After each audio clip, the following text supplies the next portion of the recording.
Forrest Gump. Winner of 6 Academy Awards, including Best Picture. There's lemon shrimp, coconut shrimp, shrimp soup, shrimp stew. And now, newly remastered.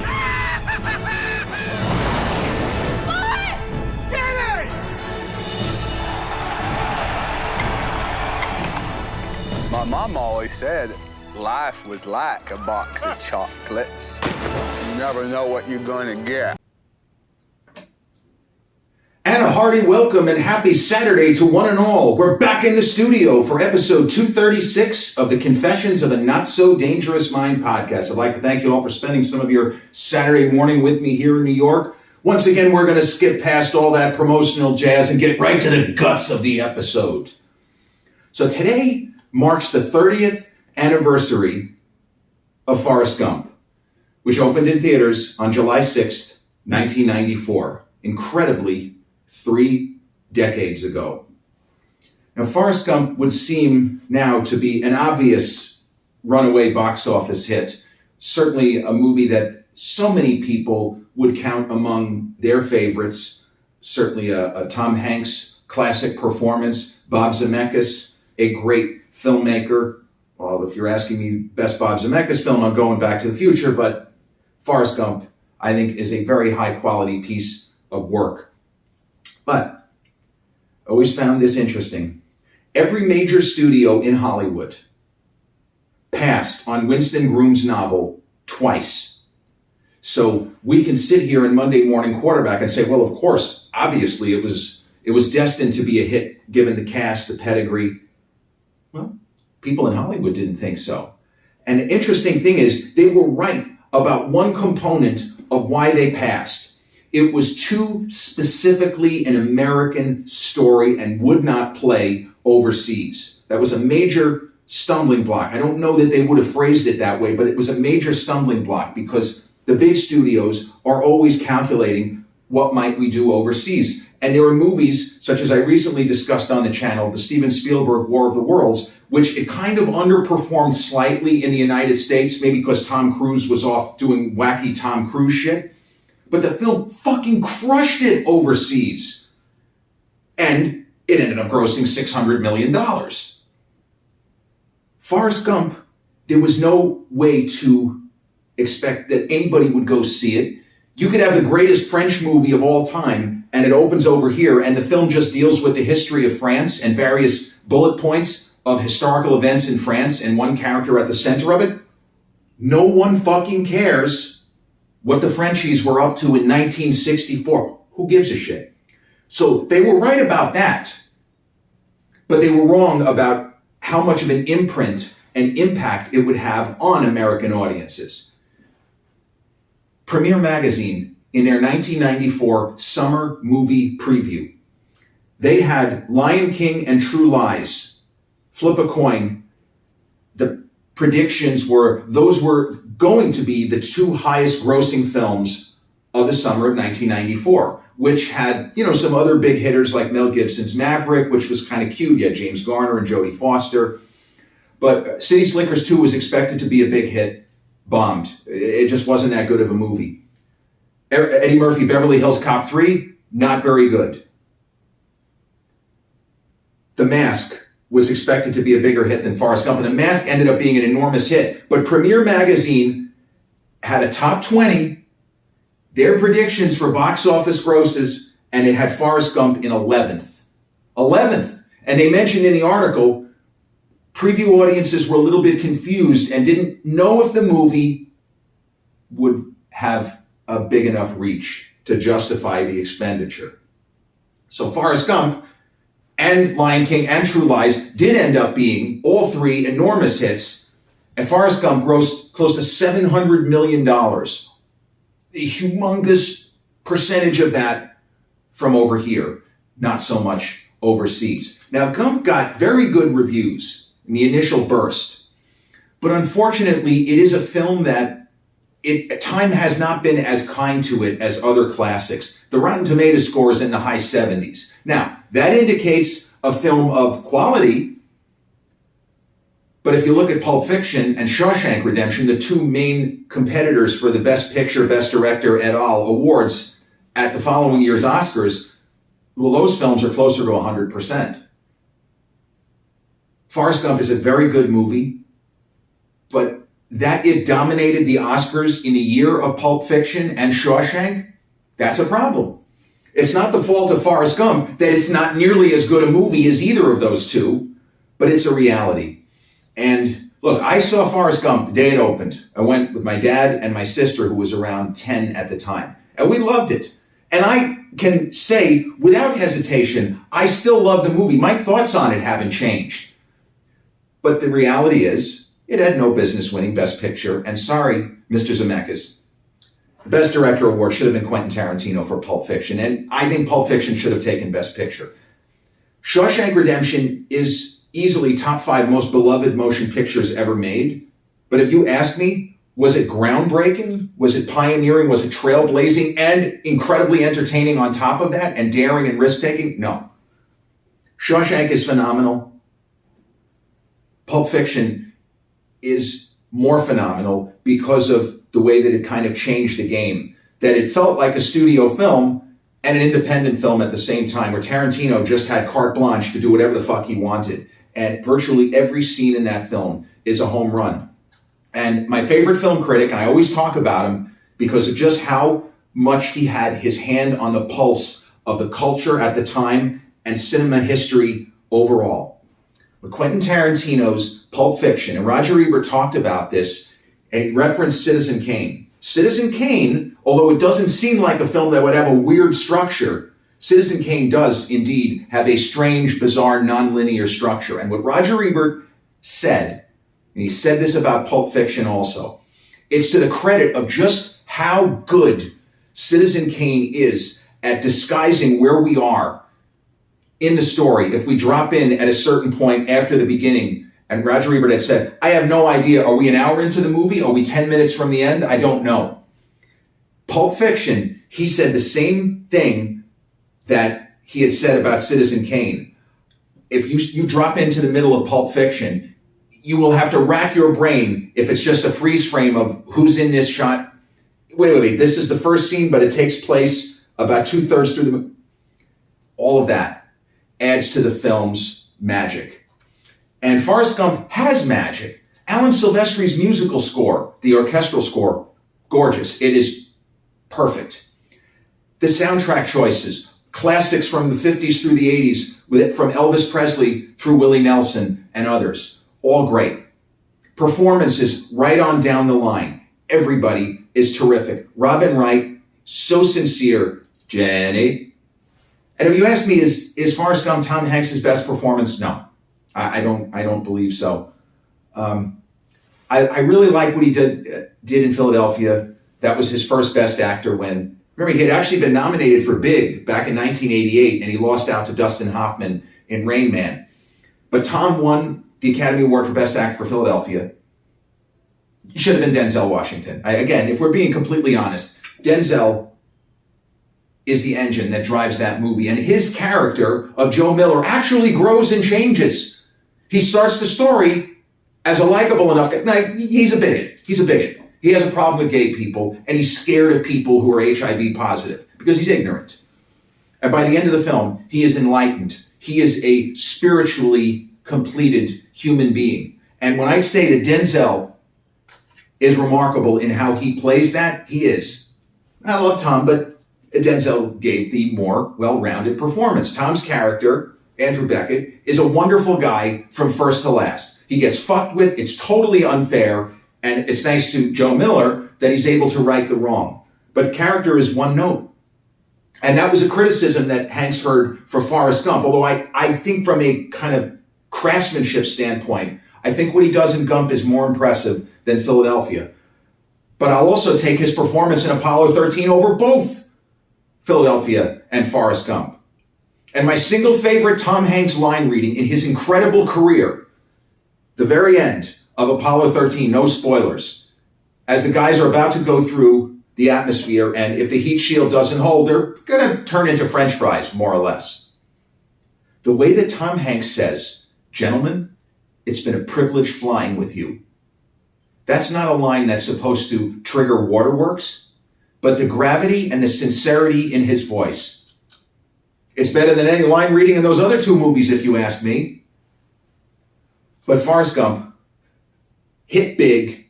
Everybody went to see it in the competitive summer movie season with films like True Lies still to come and The Lion King tearing it up and Jim Carrey and The Mask, which was released around the same time. And Maverick was a big hit, but that was early. I think that was the first big studio release early in the summer. And I mean, I like it, just, it's so dumb. But to see James Garner in that role, kind of the father, I'm not sure if he's supposed to be the guy from the TV show Maverick, Brett Maverick. I don't know. But that movie was a lot of fun.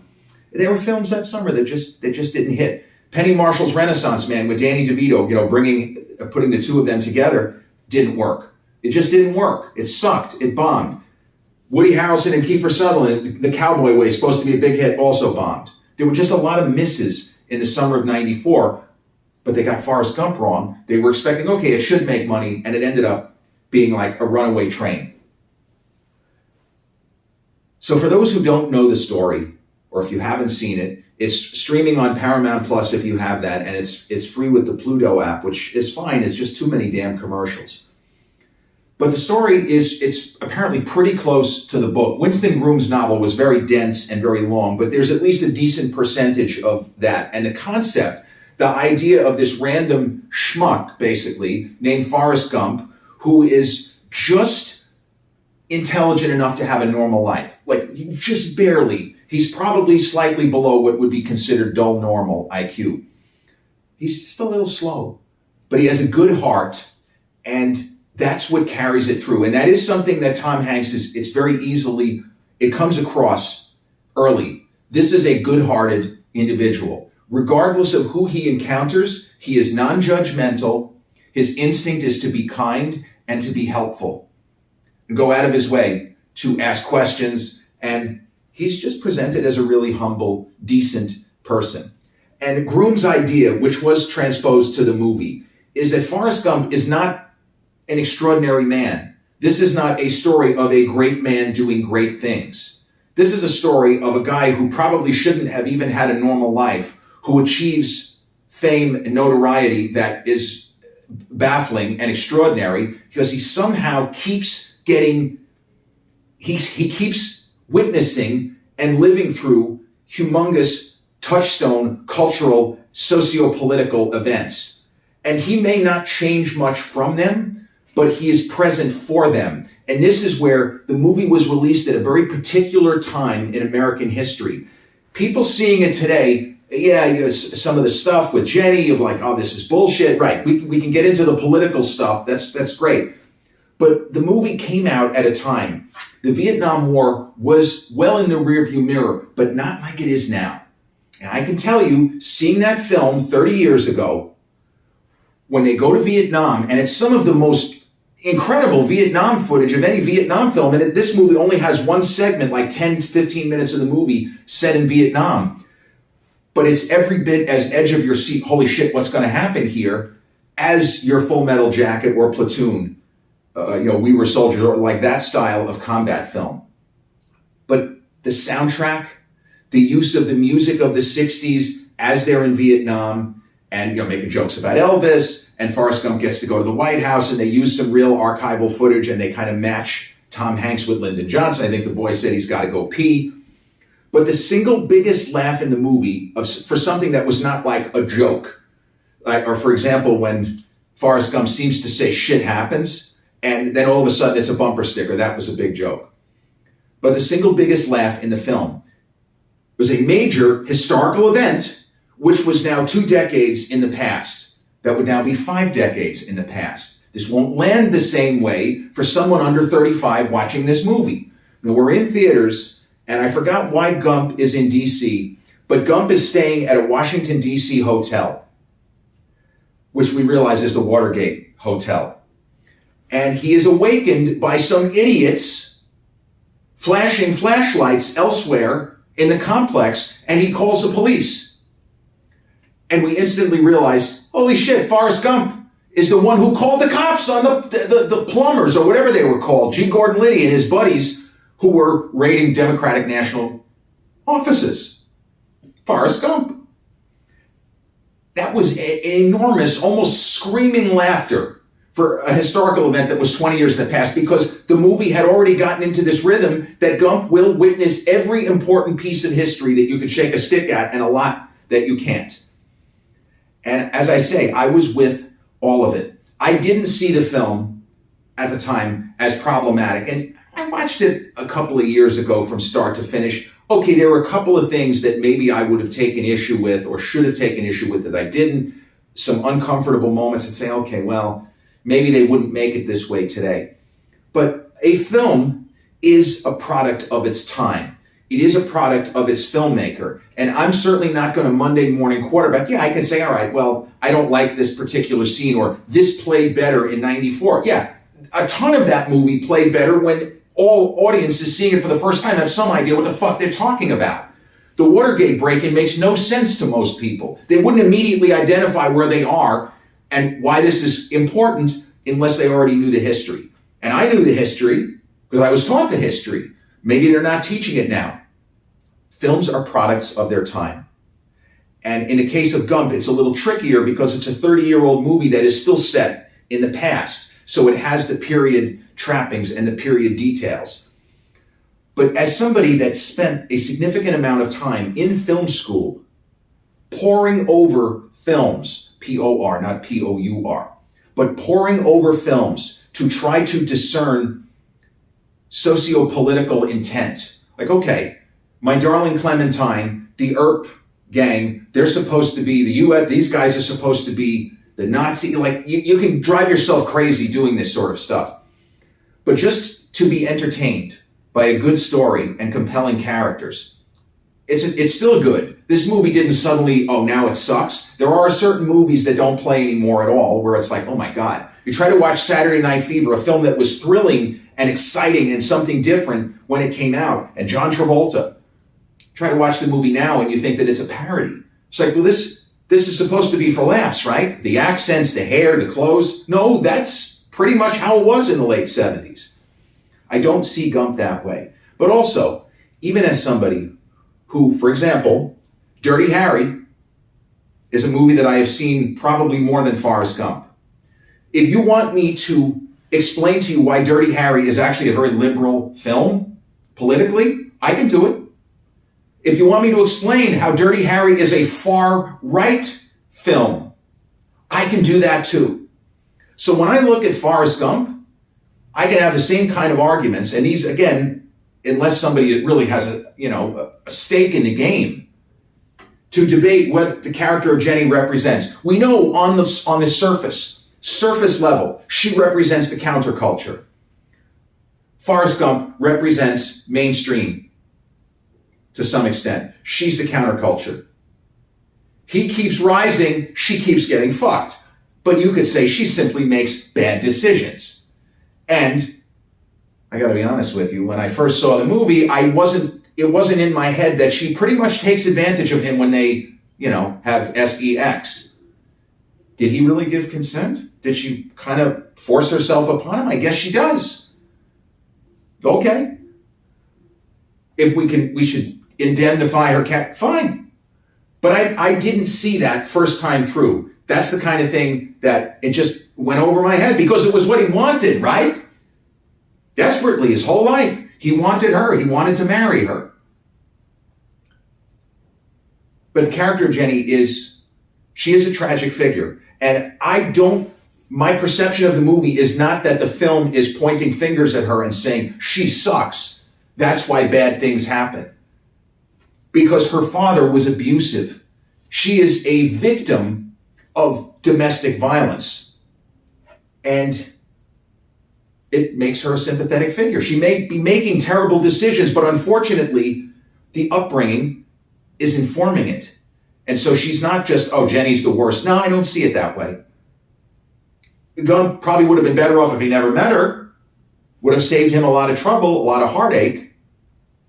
But I don't see the text as spotlighting, this is what you get if you go with the counterculture. If you're a radical, this is what's going to happen. You're going to end up dying of a terrible new disease. Ooh. No. Sometimes shit just happens. She is a tragic figure. I don't see her as a bad person. She is somebody who has had a terrible life and made shitty decisions, no doubt about it.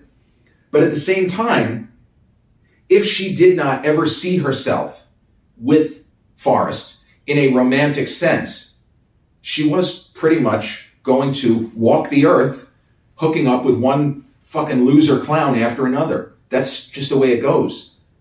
But I don't think the movie is arguing, well, she should have chosen Gump. They're just showing this is one possible outcome of this kind of life. I would say it's a lot more unlikely that someone as dumb as Forrest Gump could end up being a champion of industry.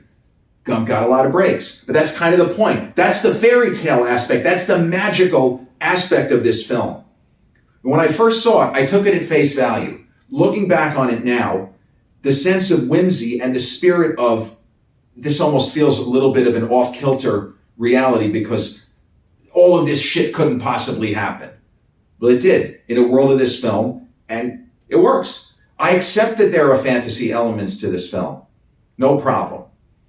As much as there is an enormous amount of it that takes us down a notch and feels real. Forrest crying, spoiler alert, at a graveside.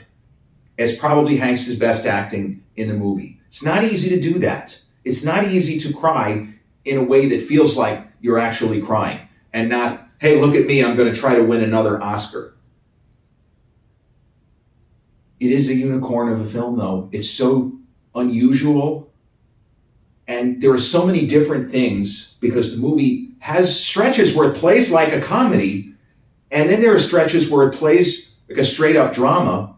It kind of depends who Forrest is interacting with at the time. There is nothing funny about the Vietnam sequence. Even it felt like something just jumped up and bit me, and it turned out that he got shot in the ass. $1 million wound. I had never seen a cent of that money, so I don't know what they're talking about.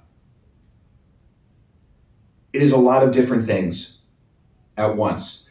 And for better or worse, it is like a We Didn't Start the Fire, Billy Joel, but it is a very abbreviated, annotated Cliff Notes of American history, let's say about 30 years worth. And I don't see the film as championing America. Fuck yeah. I don't see that. I see the film as just laying it out, and we can make our own decisions. This movie is not arguing in favor of Vietnam or arguing against it within the text. It isn't. And it's not specifically arguing against counterculture. It's arguing against guys who beat their spouses. It's arguing against fathers who raise hands to their children. Yeah. But there is a lot of, and has been a lot of chatter ascribed to this movie that I think is just not correct. Yeah, it's my opinion. I've seen this film. I've studied it. I haven't studied it in as much detail as Pulp Fiction, that's true, or Dirty Harry. But this is a movie that is fun to go into, take apart, put back together, and what do you got? But I understand why the Rotten Tomatoes score isn't higher, because younger audiences, they will object to things that people like me didn't necessarily object to as a kid. Now, I'm okay. But there are those areas where you scratch your head if you're a young person seeing a 30-year-old film for the first time. You're not as with it because the historical touchstones don't mean anything. It's different. If you've lived through something, or you know people who have talked about it, or if you happen to learn it in school, it just hits different. And that's just a reality. It's not even a question of an unfortunate reality. Movies like Pulp Fiction, you don't need any previous history of the United States to get jokes. Shawshank Redemption is also a period piece. It's timeless because it's a story of maintaining hope and a belief that eventually this wrong will be righted. That's a pretty universal message right there. And Forrest Gump doesn't go into that. It's a historical document. It is a story of a small town boy who makes unbelievably well, despite not having any particular talent other than just being in the right place at the right time and having certain aptitudes that don't really make sense, like the ping pong, but we go along with it. And it is a really good Tom Hanks performance, but I think what he does in Castaway is arguably more impressive. And I'm just a huge Apollo 13 fan. for a movie that doesn't feel like it's going to be edge of your seat for an hour and a half, as I recently mentioned on the channel, it is. And Tom does not have a single line reading. It doesn't feel like, yeah, he's channeling the spirit of Jim Lovell here. This is exactly what Lovell would have said, what he would have done. But Forrest Gump is a film that I believe everyone who is a movie fan should see. Even if you're a very young person and have heard, don't waste your time, this movie's fucked up, make your own judgment. Because there have been many times in my cinema viewing life, whether I was in actual academic setting or not, where somebody told me either see or don't see based on some preconceived ideas. It's always better to find out for yourself. Because there are movies that others might deem offensive or, no, you're not going to like this, and you will. And then films that you really didn't want to see, and what the fuck? This is great. You just don't know. That's why I always recommend, rather than jump on a bandwagon, find out for yourself. Maybe you will agree with the bandwagon that says, not that the film shouldn't be screened, but no, this movie is just not that good. It has nothing to do with the fact that there's objectionable shit that shouldn't have been in there. The film just didn't get to me. It didn't grip me. Also, I didn't understand 80% of the historical events I think we were supposed to get. But that's neither here nor there. A huge box office hit, 678 million was the final tally 30 years ago. That is ridiculous. You're talking about over $1 billion. A huge box office hit. All those Oscar wins, picture, director, Tom Hanks, adapted screenplay, a whole host of other things. The period details are so great. It's a really entertaining film. And even for someone like me, with the academic background and with the ability to break these films down viciously, if need be, it's okay if a movie is just entertaining to you. It doesn't have to hit any larger points. Now, I think this movie does, as we've said here. But you could just go in and have an entertaining 2 hours and 15 minutes and say, you know what? I didn't love it, but I was never bored. And I really liked what Tom did in this film. It's kind of jarring to see him young again, whatever it might be. But Forrest Gump, directed by Robert Zemeckis, 30 years old today. Hard to believe, because that day in the theater, listening to people sing along to the soundtrack, Elvis Presley's Hound Dog, and Beach Boys, was it God Only Knows? I don't remember which Beach Boys film was on the soundtrack, but all of those classics. And my father, who wasn't somebody who used to run to the store to buy CDs, he had just gotten a car that had a CD player recently. I think, no, it was he had a 92 929. And he was so excited, he bought CDs. Not something he normally did very often. But as soon as we saw the movie, Jared, can you go find me the soundtrack? I'd like to have it for the car. Sure. It was a 32-song, 2-disc CD that was a big seller. And I believe to this day, that soundtrack is in the top 10 biggest sellers because there's so many great songs from Elvis Presley, Beach Boys, Willie Nelson, Johnny Cash. Amazing, amazing soundtrack. And a movie that I will always defend, not as the best film of the year, but as a movie that is worth seeing, even if it's a product of a 1994 ethic, for better or worse. This has been episode 236 of the Confessions of a Not So Dangerous Mind podcast. I'd like to thank you all for spending some of your Saturday morning into afternoon with me here in New York.